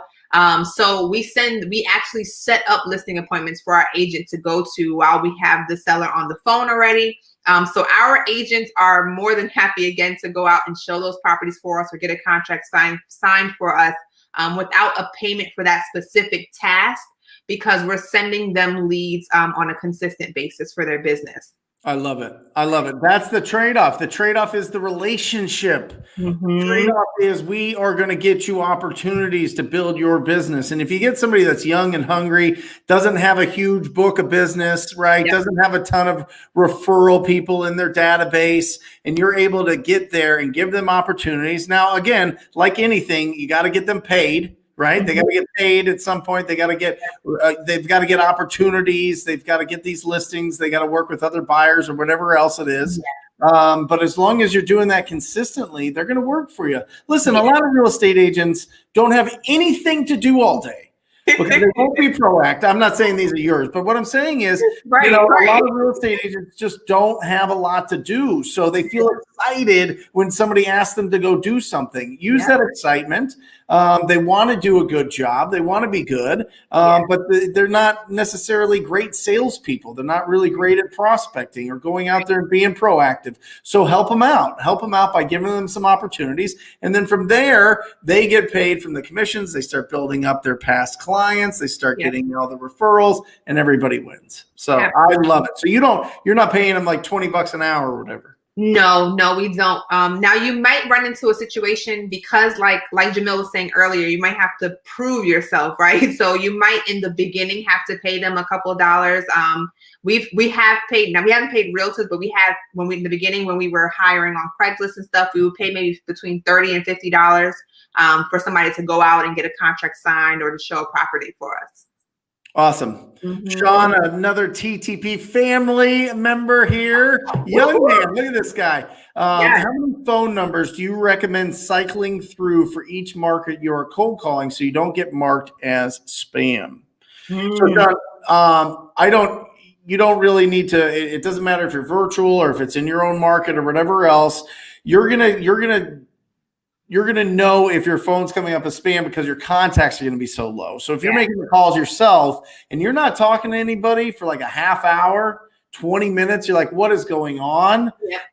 Just Google your number, see if it comes up in spam in Google. If not, then have a backup. Have a backup that you throw in there that's fresh. And if all of a sudden your contact rate starts going up again, you're in the business. That somebody marked that as spam and it was going and being marked as spam. So that's how you handle that. Any other thoughts? So we like every 30 days or so, we'll we'll also get like a new backup phone number as well, just to kind of keep things fresh and keep it going. And once those sellers have seen our number 2 times, now they start looking at it and put the phone down. So when we're doing our follow-ups, we get new numbers. Awesome. And thinking like a virtuous woman has asked this a few times. Love it. Love it. So Jazmine, as I know she's in this area, I'm in DC, and I admit I'm intimidated by the market even though I've been here all my life. Any advice? The advice is to get started. The advice is to just get started. There's really nothing else to it. Get yourself a list, start making the calls. I have done wholesale deals in DC. Specifically, Southeast is a great market to go into right now. There's a lot of building, a lot of development happening there right now. So that's great. And then you're right next door to PG County. I mean, I know this is a local conversation, but you're right next door to PG County, which is a great market. Anne Arundel County is a great market. So if if you're intimidated by DC, literally 15-minute drive, you're in PG. So hop over into that market if that makes you feel more comfortable. But at the end of the day, just get started, hon. I love it. And that's the thing, and really, Jazmine, we get intimidated by what we don't know, or we get intimidated because we started and, something, rejection hit us or failure hit us. But that's the point, because you're going to learn something every time. You fail, you learn, you grow, you win. That's the whole thing. Fail, learn, grow, win. Fail, learn, grow, win. So, get out there. Just like Jazmine said, it was perfect advice. Get out there and take action. Fall down a little bit, stumble, fumble, kind of feel awkward about it. But that goes away with experience. That goes away. You have to have the joy of having a freedom of schedule and financial freedom and all these things. The pure joy that you imagine when you think of these things has to outweigh all the fear and intimidation that you have from rejection, from not knowing what you're doing, from getting into this and not being experienced with it. Like the joy, that pure joy that can come from this business. This is the most incredible business of all time. That pure joy that you can get has to outweigh it. It has to outweigh it. And if you put that in there, and that's the core of what you're doing, the core of your business, core of your proactive activities, core of your MMA, right? Your money making activities, then you win. You are going to win. It's inevitable. If you have enough quality conversations with distressed property owners, you can't lose. It is impossible. You will win. And so I encourage you. I hope you go out there. I hope you don't feel intimidated. You have a perfect example of somebody that went out there. What real estate experience did you have when you started, Jazmine? I was an agent for a few years way prior, but I will say that I don't feel that gave me any real experience. That's a whole nother world. I really feel like so like as an agent. So really in there was no experience. So I mean, literally just go out there, have those conversations, and you're gonna get it done. You're gonna get it done. I love it. Yep. I mean, and that's what it is. I mean, the first time you got on the phone, how did it feel? Like oh my goodness, getting going. Oh my goodness, it was like I was nervous. I'm like, oh, what am I saying, right? But it was like, let's just do this. So then my next call got a little bit better. My next call, now I can just have it. I'm just having that conversation. So it's you have to just get started. At some point, you have to get started. And I like to say, perfection comes in the execution, right? So you can practice and plan and, do as much role play or whatever as you want. But until you actually get on that phone and start having those conversations, nothing is going to happen. So, don't focus on, you get in your business card and you're trying to file this and file that. Pick up the phone and start having those conversations. That's it. It all comes from that. It all the everything comes. The seed of this business comes from you having a conversation with somebody that has a problem with property. Yeah, that's it. Yeah, that is it. Absolutely. And I wanted to ask you one more. I want to get deep dive into your schedule real quick, but I want to answer this question. It's way up there. It's a question about valuing land, and it was a really great question. The seller wants $15,000. It's assessed at $26,000. I would I don't know everything about those details. What I would say is being about 10 to 15% of the assessed value. And you're cruising, you're doing really well. And if you get up to 50% of it, it just depends on the deal, depends on what's going on with the lot, depends on if it has utilities, depends on if it's in a subdivision or if it's rural. So there's a lot of factors going in there. But what I'll say is a couple of rules of thumb: 10% of the assessed value is really, really, really strong place to start negotiations so that you can anchor them real low. And then if it's in a neighborhood, the buyer wants to be about 20% of the fixed up value. So if a brand new house sells for $300,000 on that lot, the buyer of that will want to spend about $60,000 for that for the land itself, for the dirt itself. So you got to be under that to make something. So a couple of things, but your schedule, you've got, you're at home, you've got kids running around, walking around, climbing, going crazy. Like, what does your schedule look like, and how are you able to manage it? Yeah, so this is something I'm actually going to be on a radio show in a couple of weeks. But one of the main things that I talk about in that show is my understanding of scheduling. Right, like I did not, before starting wholesaling specifically, understand the importance of scheduling, understand the importance of a calendar, right? I was just going on a whim, right? So now I can't do anything without my calendar. So I think that is really one of the major components of that helps me, is having my calendar, really time blocking certain things, especially like I call them my MMAs, right? So especially my money making activities, making sure that those are time blocked. And a lot of times those money making activities are either the hardest thing to do or the thing that you might not like to do the most. So that's the thing that you do first. Right, get that out of the way, and then you do everything else from there. I will say that, especially when I was, even now, but when I had my first child, and then when I first had my second child, just finding that balance, if you want to call it, there's really no balance, but finding some type of flow where I felt comfortable, and I'm giving enough time to my children, enough time to my business, enough time to my husband, enough time to myself. So really just kind of figuring it out as you go, but figuring out within a calendar. So like, okay, let's put this here and these activities put outside here. And no, that doesn't work. Okay, let's put the workout in the back end of the day because it wasn't working for me in the beginning of the day. So really just practicing and figuring things out within a calendar, an actual schedule. How do you get everybody on board? Woo! It takes some time. It takes consistency. It takes consistency and it takes grace too, right? Everything is not going to be boom, boom, boom every single time. The calendar does help with trying to keep that structure of some sort. But I mean, I have a 3-year-old and 11-month-old who don't care nothing about a calendar. Okay. So it does take a little bit of grace and discipline to say, okay, if we did not achieve this within this realm, making sure that it gets done within this day or within this week. Right. So just allow yourself, especially in family settings, some grace to get things done, but still put a deadline on things. Some things have to get done within that day, some things that week, and so on and so forth to make sure it's still accomplished. Love it. Love it. And well, the number one thing is your family will support you and understand that it's important to you if you're doing the work. Yeah.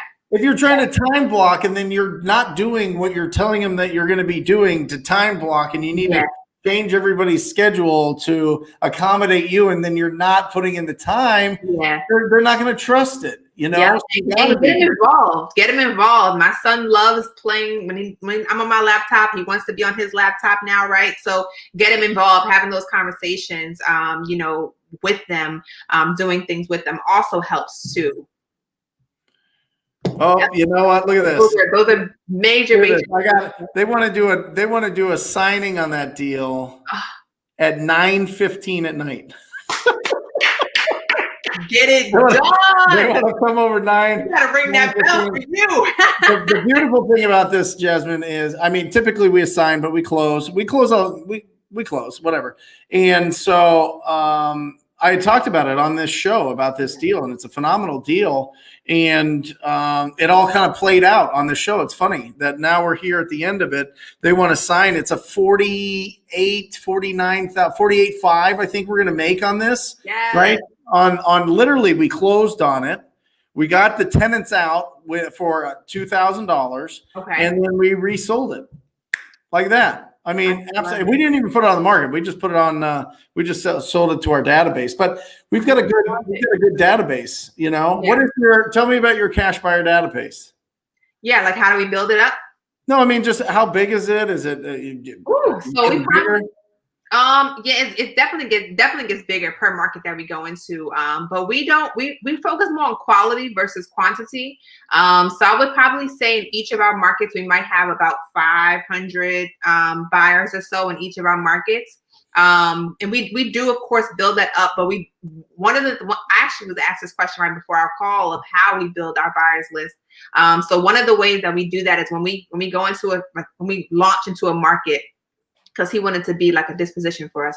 But I said, no, we have our system already set up. So as soon as we go into a market, we find a list of cash buyers, basically properties that are purchased all 100% cash. Yep. And we get that skip trace and we call those buyers to let them know, hey, we're in this market. We usually try to wait till we have a deal. But if we don't, hey, we have deals in the pipeline, or we have this specific deal. Those are great buyers. You can get that list immediately, and that they've recently purchased a property. We'll usually go back a year. Those are like highly qualified buyers, right? And then one other thing that we do is we work with agents. So when we get that the MLS access, we pull a list of agents that recently sold properties the last 90 days with cash financing. So we reach out to those agents and figure out if that buyer that they were working with is interested. And usually if they work with one investor, a lot of times they work with maybe a few more investors. So we partner, see, hey, do you or any of your agent or your investors looking for some deals? So we go direct to the buyers and we go to the agents of the buyers. I love it. I love it. And Jazmine, Yes. Do you have a YouTube page? I do. Jazmine Gittens. Everything Jazmine Gittens. And you're going to be seeing a lot more content on that page. But go there right now. You'll be able to see a training on the 6 simple steps to start virtually wholesaling. It's amazing. Awesome, guys. And that will, if you're feeling it, if you feel like Jazmine is just hitting you right in your gut and you know that you're enjoying the answers that she has, or just her, and you want to get into her world, definitely hit her up in her on her Instagram, go to the YouTube, and then that will help you get to wherever. Do you have a page for your coaching? You do a little?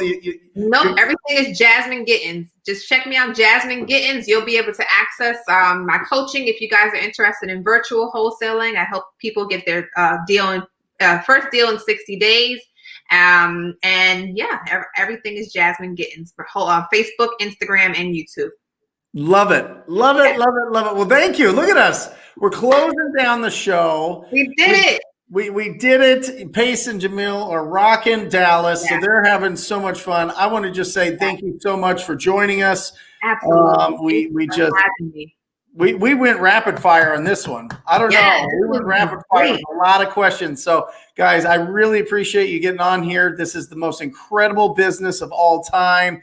I really, really, really encourage you. We are all crazy. We're all freaks. This is a tiny, tiny niche that we have somehow found ourselves in, and it is fantastic. So I have love for everybody that's interested in wholesaling real estate or being a real estate investor in general. But it starts with your ability to find good deals, and that's just what wholesaling is. You can throw the word wholesaling away. Look at what we do. We source real estate opportunities. Jazmine here is one of the best in the country. If you'd like to learn more about her, just Google her name. You'll find her, and hopefully build a relationship with her, especially if you're living in the Baltimore, or if you're in any of her markets that she's working. Maybe you could do joint venture, do some deals, and squad up with one of the best. So thank you, Jazmine. Thank you, Brent. I appreciate you guys so much. Really do. And thanks everybody for tuning in.